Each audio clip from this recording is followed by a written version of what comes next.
So thank you all for signing up and for listening. I've not done a webinar before, so bear with us as we scoot through this.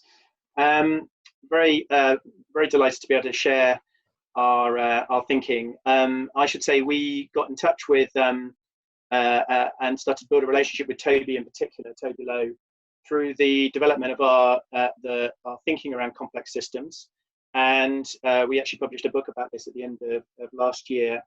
So we'll give an introduction to kind of what we mean by EDGEWORK, and it's effectively a series of tools, practical tools, to help reflect the reality of delivering change in complex systems in the public sector. Because we felt, like many of you guys will have discovered, that the tools available, traditional tools available, haven't really helped. We've divided those into 5 practice areas, which we'll describe a bit more detail about. So we'll try and focus on just the highlights of those, what those practical tools are. And then Henry will talk a little bit about how we're seeing the current crisis create a bit more space for leaders to think about disruptive action. So to dive in past this slide, which is kind of just a bit of work, we work with local authorities and health bodies and have done so over the last 20 years. This cartoon, I think, is a nice summary of our sense of kind of where tools have perhaps let us down. Traditional tools for changing, for project management, for delivering change, have perhaps come up short when you think about real complexity within systems. And I really like this cartoon, which kind of describes the challenges in a massive traffic jam for people, and they've got no options because they've kind of got traditional tools to use. And I think it's a kind of a nice call out to the idea that actually we really do require different tools. And so what IMPOWER's done over the past few years is really work hard to try and say, well, what are the tools that we are finding work? How do we codify those but not make them rigid? And how do we make sure that they're methods and not methodologies?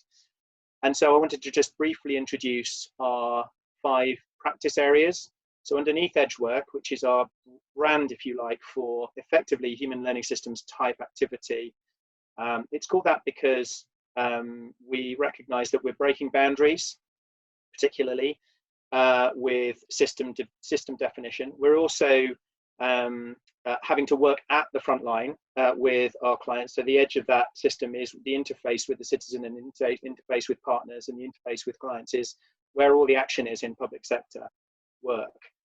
The other feature I think that's really important for this is that we have had to work hard because, frankly, for a consultancy to work in this space, there has to be a big shift, a big impact. So it's harder for us to, for a client to buy us to just do small innovative projects. To hire an IMPOWER, they're going to need to think about the scale and the impact over time. And so for us, we've had to think about, well, how do you deliver change in complexity at scale and have impact over time? And that's a key part of the challenge we've faced with our clients.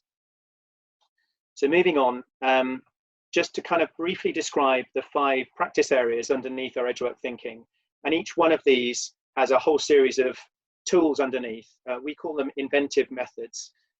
We chose that language because they're constantly being updated, and they're methods in the sense that they're a piece of a toolkit that you can take into the field if you're a consultant, but you're not forced to use. You are as part of an overall grand plan. In fact, you're equipped to respond to what you find in each individual circumstance. So 5 things: reframing ambition, which I'll talk about each of these in a bit more detail, which is about defining systems as opposed to organizations. Delivering at the front line, which is what does it take to help frontline staff change the way they engage and do so sustainably. Applied behavioral science, we use the word applied really carefully there because I think a lot of behavioral science is attempted to kind of be created within small projects, but actually, or randomized control trials, but actually applying it as part of a wider system is the key to using behavioral science in a blended way with the rest of the tools you have. Managing interfaces, which is the interfaces, as we said, between different organizations and working across boundaries, and the skills required to do that. And then managing trajectories, which is how you're thinking system and thinking about the overall movement of that system over time.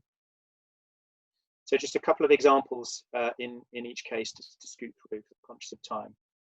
So under reframing ambition, this is a key part of our tool set, is helping our clients and our local authorities and health bodies to start to recognize where the boundaries of their controllable system, their influenceable system, and the whole system might be. Choosing the boundaries is a crucial part of leadership in our view. And one of the things that we find often is true is that under pressure, leaders will often revert back to the controllable system for the space they feel they have to act, because they can guarantee a result there, or at least they can say they can guarantee an action being taken. And then asked to think system, they often go too wide and start to think about things that are beyond either the time frame or the available resource or the realistic ability to influence, because they want to dream about a better public service and a better community response. And I think that's, you know, completely understandable.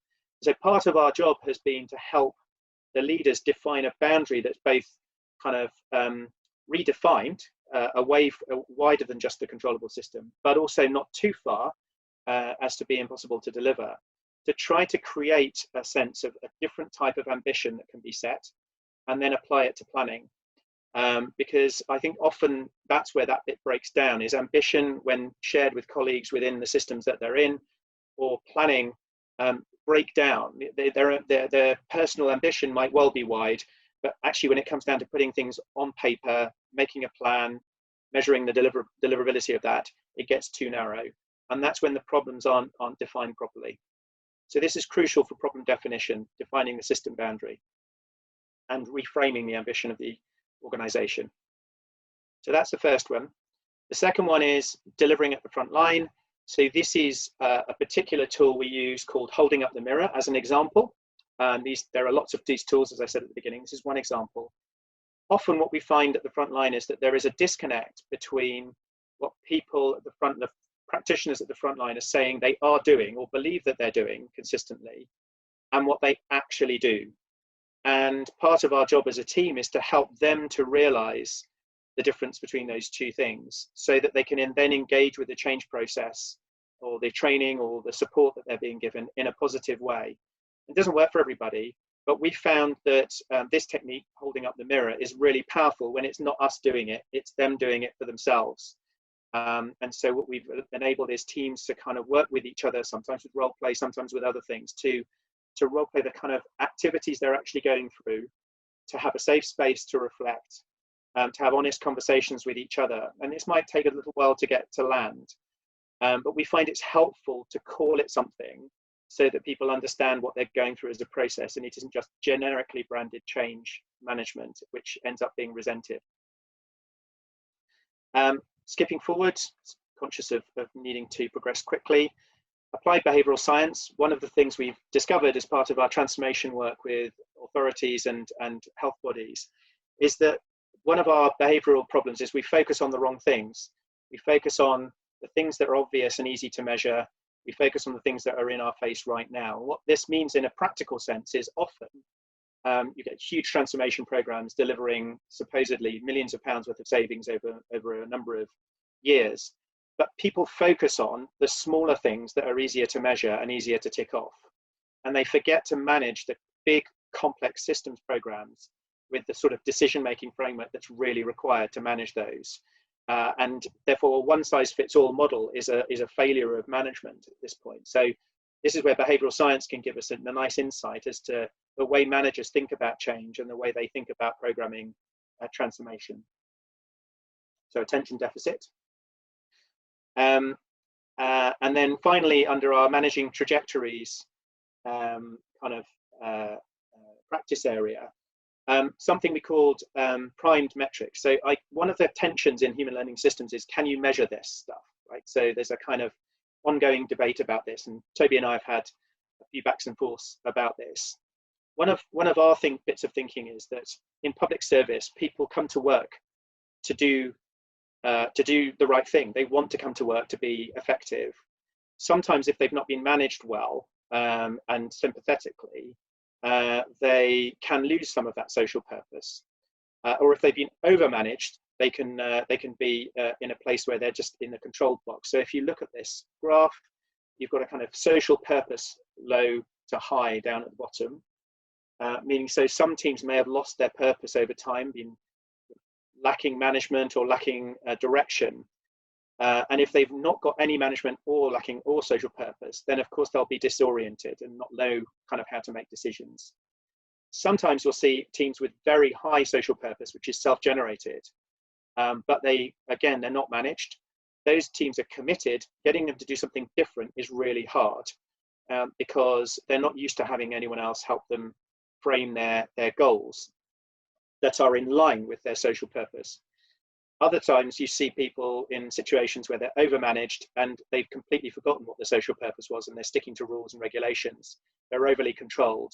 And what we really want to do is to get teams into the top right-hand box where you're connecting their social purpose with the management approach that enables them to be more effective at that social purpose. Because in the end, complexity isn't an excuse for kind of underperformance. You still need to help people improve, but you have to do that in a way that's appropriate to their situation, that's appropriate to their social purpose. And so we've developed this approach called primed metrics under managing trajectories. I'll skip over the next slide very quickly because I'm conscious of time.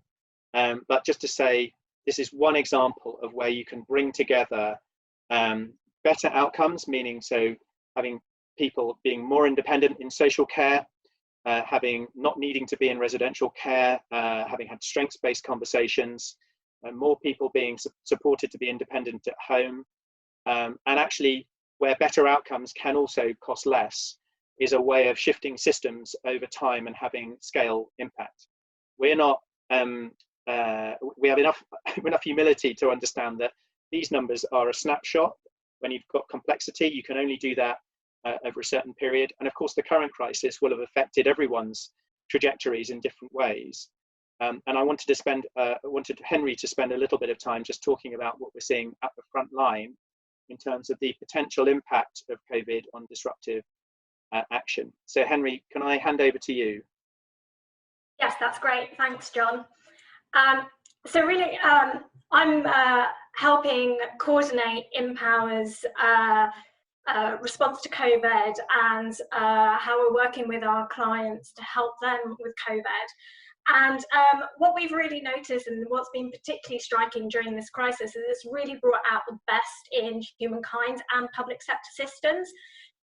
Things are really changing quite radically and quite rapidly. So there's been some real digital developments that have adopted quickly. New ways of working has been materializing overnight, and organizational, professional, financial barriers to change have been swiftly dismantled. So change that has been blocked for years is now being delivered in weeks. The crisis is global, but there are massive differences at a local level.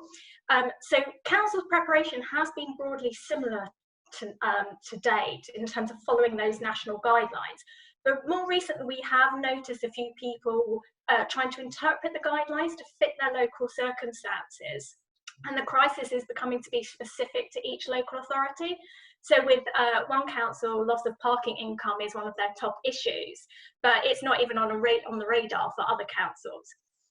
Each council is also experiencing the crisis differently due to their underlying strengths that they had going into the crisis.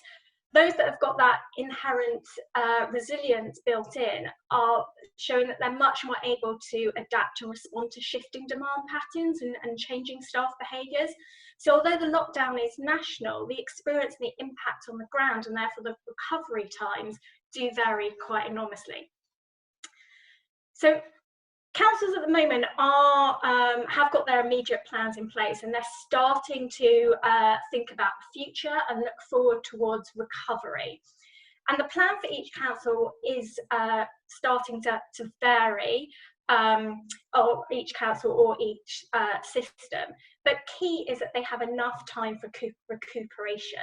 So time to assess the impact on community, impact on finances, on staff welfare, and that time to kind of regain their collective energy before leaping into action.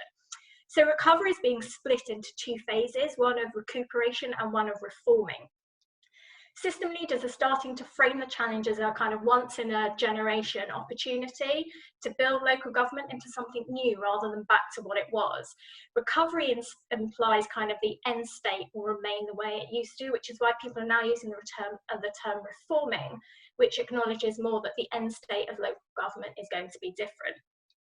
However, without a clear intent to build local government into something different, people will likely default into previous ways of working. For innovation to really work, it needs to be enforced, and for that to create the learning and to have that impact on the system. So those discussions about how to reform and how to do something different really need to start now to provide that clear intent.